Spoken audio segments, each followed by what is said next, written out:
કોન્ફરન્સનું આયોજન કરવામાં આવ્યું। લખપત તાલુકામાં કચ્છ કેર ટીવી ન્યૂઝ દ્વારા પ્રેસ કોન્ફરન્સનું આયોજન કરવામાં આવ્યું।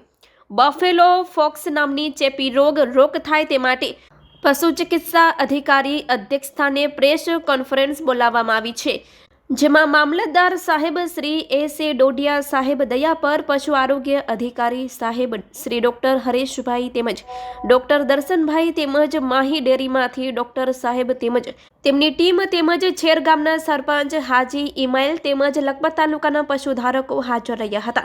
આ રોગ શરૂઆતમાં 2% થી 3% હતું, આજે 25% ઉપર કેમ પહોંચ્યું તેમજ આજે ગંભીર સ્વરૂપ ધારણ કરેલ છે, જેમાં પશુપાલકોને આનો ચેપ લાગે છે। પશુઓને એક જ જગ્યાએ બાંધવાનું, સતત 1 મહિના સુધી ટ્રીટમેન્ટ તેમજ પશુપાલકને સ્પેશિયાલિસ્ટ એક ટ્રેનિંગ સ્વરૂપ આપવી, પશુ ચિકિત્સા અધિકારી વધારાની દવા તેમજ ડોર ટુ ડોર તાત્કાલિક સારવાર કેમ થાય, આ રોગની રોક કેમ થાય તેવા તમામ પ્રયાસો હાથ ધરાશે તેમજ મામલતદાર સાહેબ શ્રી દ્વારા ઘાસચારા માટેની ઉચ્ચ કક્ષાએ રજૂઆત તેમજ જંગલ ખાતા દ્વારા અમુક ટકા રાહત દરે ઘાસચારો મળે તેવા તમામ પ્રયાસો હાથ ધરાશે। નોર્મલ વિભાગ જંગલ ખાતા દ્વારા આરએફઓ સાહેબ દ્વારા ઘાસચારાની વ્યવસ્થા માટે ટૂંક સમયમાં ટ્રાય કરશે તેમ જણાવ્યું હતું। પશુ આરોગ્યની ટીમ આ બીમારી જડમાંથી કેમ નીકળશે એના માટે તમામ પ્રયાસો હાથ ધરાશે, સાહેબ દ્વારા જણાવવામાં આવ્યું હતું।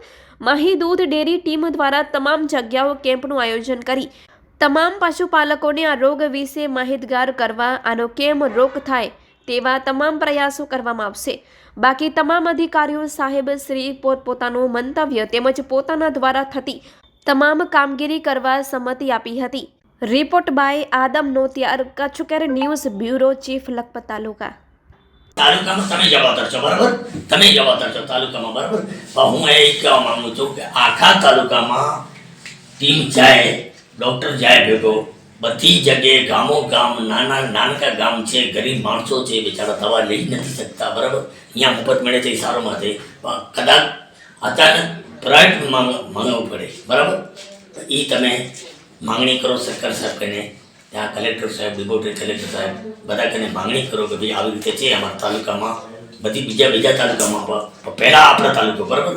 તમે તાલુકાના ધણી છો તો તાલુકા તમારી રીતે માંગણી કરો। હું મારી પંચાયતનો સરપંચ છું તો મારી સરપંચની, મારી 5 ગામની હું માંગણી કરી શકું છું। તમે 33-50ના ધણી છો, બરાબર? પછી સાહેબ તમને વધારે ભલામણ કરું છું, મામલતદાર સાહેબ શ્રી, તમે મામલતદાર છો, તમે મેજિસ્ટ્રેટ છો, અહીંયાના સમજી જાઓ, વતની છો, એટલી મહેરબાની કરી। બીજો કાંઈ નહીં કે માણસને તકલીફ ગઈ ને, માણસ કો મરી ગયો કે માણસને કે કોને તો ડૉક્ટરે એમ કહી દીધો કે તમે આમ માણસો ને તો તમારે અહીંયાથી હાથ કાપવું પડશે ને આ દૂધ મેળી ને હલાવશું બારે હલાવશું ને કદાચ કે માણસને કહે કે ત્યાં કો મરી ગયો તો ક્યાંથી દૂધ આવ્યો કે દયા પરથી આવ્યું। કેટલા માણસો મર્યા કે 2 માણસો મર્યા કે 4 માણસો મર્યા કે 5 માણસો મર્યા, તો એ બદનામ કોણ થશે? આપણો તાલુકો। એ ગામો ગામ આપણે 33-50માં ગામો ગામ જાય કરે, ગાય, બકરા, ભેંસું, બકરા ને રેઢું, એને ભેળ કહીએ અમે કચ્છીમાં રેઢું કહીએ, ગુજરાતીમાં ભેળ કહીએ, બરાબર? એને બધાને જોઈ કરી એ ટીમ એક તૈયાર કરો, એ મારી વિનંતી છે। ને નાની છે જૂથ ગ્રામ પંચાયતનો માજી સરપંચ પછું, ગામનો આગેવાન પછું, અને વિધાનસભા આપણે અબડાસા વિધાનસભાનું લઘુમતી મોરચાનો ઉપર મૂકશું, બરાબર? એ મારી વિનંતી છે। મહેરબાની કરી ને કચ્છ જિલ્લાના જેટલા અમારા ભારતીય જનતા પાર્ટીના વિનોદભાઈ ચાવડાને કહું છું, તમે ઉપર આવશો ને, વિનોદભાઈ ચાવડાને કહું છું, મહેરબાની કરીને તમે એના પર ધ્યાન આપો। मेरा नाम डॉक्टर चंद्र प्रकाश है। हाँ, मैं DVHS डिस्ट्रिक्ट इंचार्ज माही मिल्क प्रोड्यूसर कंपनी में हूँ और नलिया लोकेशन पे अपनी सेवाएं दे रहा हूँ। एक्चुअली ये जो बफेलो पॉक्स रोग है वो जनरली एक वायरस की वजह से होने वाला रोग है और इसको हम गुजराती भाषा में चेपी रोग भी बोलते हैं, यानी कि ये एक पशु से दूसरे पशु में बहुत जल्दी फैलता है। मतलब अगर एक पूरे वाड़े में से अगर एक पशु को हो गया है तो मोस्ट प्रोबेबल चांस है कि ये उस पशुपालक के सभी पशुओं को हो जाए या आसपास के पूरे एरिया में भी हो जाए।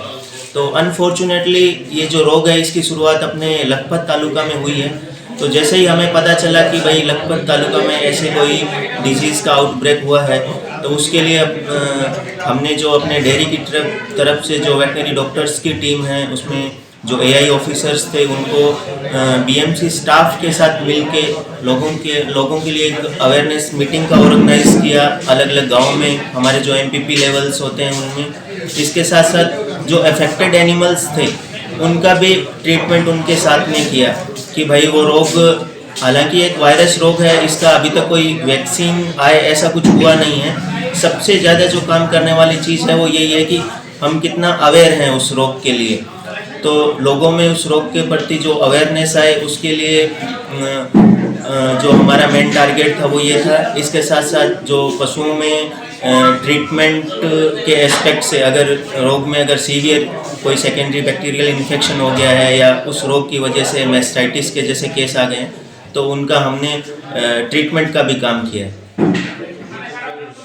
अभी आप कौन कौन से गांव में जहाँ पे ये ज़्यादा से ज़्यादा वायरस, कौन कौन से गांव में आपकी माई तरफ से आप जो डॉक्टर साहब हैं, आप उसको पशुपालकों को किस तरह से सेवा देते हैं? अभी ये जो हमारा कैंपेन है लास्ट 1 वीक से चल रहा है, इसकी जो पूरी प्लानिंग होती है वो हमारे जो एमपीपी लेवल्स के जो सहायक होते हैं उनसे हम रिव्यू लेके और हर दिन का प्लानिंग करते हैं। इसमें अपने जो नारायण सरोवर के पास का एरिया है, जैसे वहाँ की एमपीपी जो हमारे गांव है वर्मा नगर, कोरियानी, नरेड़ो, लक्ष्मी रानी, इन गांव में हमने अपनी सेवाएं दी है। और हाँ, लकी के पास या वो जो पर्टिकुलर एरिया है उसमें। और इसमें भी हम जो मतलब ऐसे नहीं है कि जो माही के मेंबर है या फिर जो माही से जुड़े हुए हैं उनका ही ट्रीटमेंट करते हैं। इसमें हम इसको एक कैंपेन मोड में चला रहे हैं, यानी कि किसी भी पशुपालक के कोई भी एनिमल है उसका हम ट्रीटमेंट करते हैं और वो सारवार का उसका कोई भी चार्ज नहीं लेते हैं। અત્યારે હું મામલતદાર સાહેબને વિનંતી કરીશ કે લખપત તાલુકાના પશુપાલકોને બચાવવા માટે એ લોકોનું પશુધન બચે। અત્યારે ખેતી સિવાયનું બીજા નંબરનો સ્ત્રોત આપણા કાને પશુપાલન છે, દૂધ ઉત્પાદક છે ને અત્યારે અમારી કાલે ટીમ પશુપાલન સાથે ટીમ રહી કરીને ખરેખર કેટલા બધા પશુઓ સાથે રહી કરીને અમે જોયું કે કેટલા પશુપાલકોવાળા અત્યારે બે ભેંસોની લાખ 1.5 લાખની ભેંસો આવી, 14 15 ભેંસો, 35 ભેંસો જેવું લગભગ ઓછામાં ઓછા 35 લાખ રૂપિયા જેવું નુકસાન થયું છે અને 1 વર્ષ આ લોકો દૂધ વગરના થઈ ગયા છે। તો એના માટે હું મામલદાર સાહેબને વિનંતી કરીશ કે મામલદાર સાહેબ પોતે પબ્લિકને પોતાની રીતે જરાક સમજણ આપે અને આ લોકોને જાગૃતતા લાવવા માટેનો પ્રયાસ કરશે। મામલદાર સાહેબ શ્રી દયાપર, કચ્છ તાલુકાના આપણે કે લખપત તાલુકાના કચ્છ જિલ્લાના દયાપર ગામે અત્યારે મામલતદાર તરીકે હું અત્યારે હાજર છું અને મારી પાસેથી આવેલા બધા જે કહે છે કે બફેલો બોક્સ નામની બીમારી અટકાવવા માટે ચેપી રોગ જાગૃતિ માટે પ્રેસ કોન્ફરન્સ કરવાનું થાય છે કે અને ઉચિત ઉપસ્થિતમાં આપણે હતા કે ત્યારે આપણે બધું કીધું કે આપણે નોતિયારભાઈ હતા કે આપણે આદમભાઈ નોતિયાર અત્યારે આપણી પાસે હાજર છે અને આપણને કહે છે કે ભાઈ કેવી રીતે થાય કે એના માટે આપણે ડૉક્ટરે આપણને સૂચવ્યું કે આ બફેલો જે હોય એના માટે વેક્સિન આપે છે અને એ વેક્સિનમાંથી આપણને બધી કામગીરીમાં આપણને મુક્તિ મળે તો બીજા કોઈને આપણે રોગ ચેપીમાંથી આપણે બચી શકીએ અને આપણે દૂધ ઉત્પાદન વધુ થઈ શકે।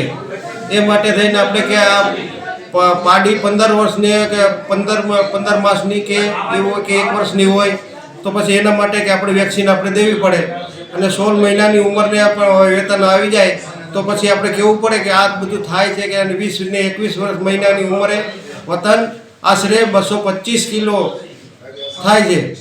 તો આ આપણે કે આપણે બધી જગ્યાએથી આપણને મળી જાય છે।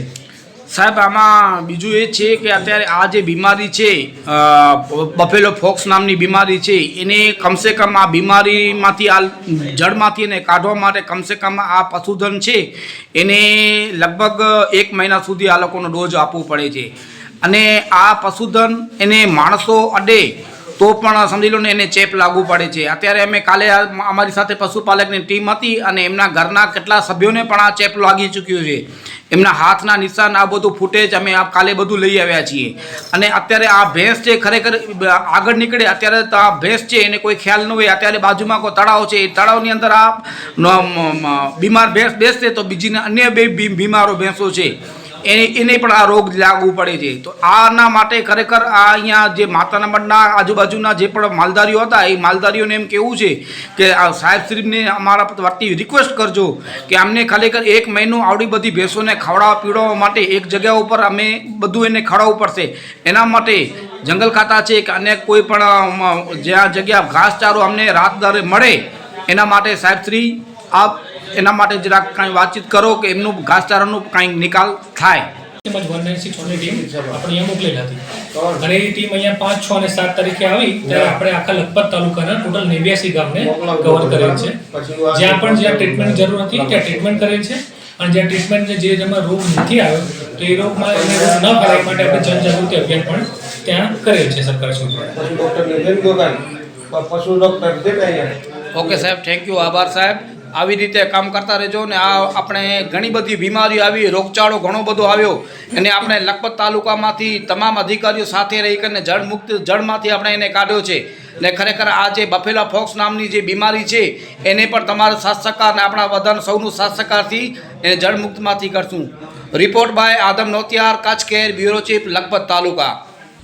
Priyakant Acharya, range forest officer, દયાપુર ઉત્તર. બરાબર સાહેબ, અત્યારે અમારી જે અહીંયા લખપત તાલુકામાં પ્રેસ કોન્ફરન્સ હતી એ પ્રેસ કોન્ફરન્સની અંદર એક તમારું પણ વિભાગને એક નાનકડી જવાબદારી જરાક થોડીક જરૂર છે.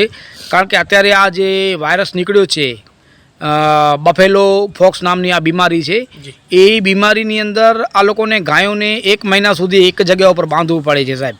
સાહેબ એક ગાય નથી, આ ગાયોના એકદમ કમસે કમ 14, 15 ભેંસો બીમાર છે એને એક જ જગ્યા ઉપર એને બેસાડીને ખવડાવવાનું છે.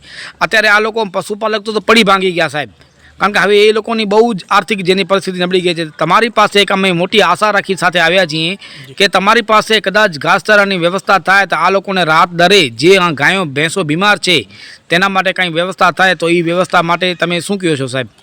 જે સરકારશ્રી તરફથી જે કંઈ સૂચનાઓ મળશે એનું અમે અવશ્યપણે પાલન કરીશું અને 100% અમારો સહકાર પૂરતો રહેશે. આભાર સાહેબ. આજ રોજ કચ્છ કેરની ટીમ પ્રેસ કોન્ફરન્સનું આયોજન કરેલ છે. જે આજે કાલે અમે પશુપાલન ચિકિત્સા અધિકારીની ટીમ સાથે તમામ તબેલાઓની મુલાકાત લીધેલ, જે ખરેખર રોગ જબરદસ્ત ભયંકર સ્વરૂપ લીધું છે અને એને અટકાયત માટેના તમામ મુદ્દા અત્યારે આપણા પશુ ચિકિત્સા અધિકારી, મામલતદાર સાહેબશ્રી, સરહદ ડેરીની ટીમ, માય ડેરીની ટીમ સાથે રહી કરી આપણે લખપત તાલુકામાં આ રોકથામ છે કે એની રોકથામ કેવી રીતે થાય એના માટેના તમામ પ્રયાસ કરશું.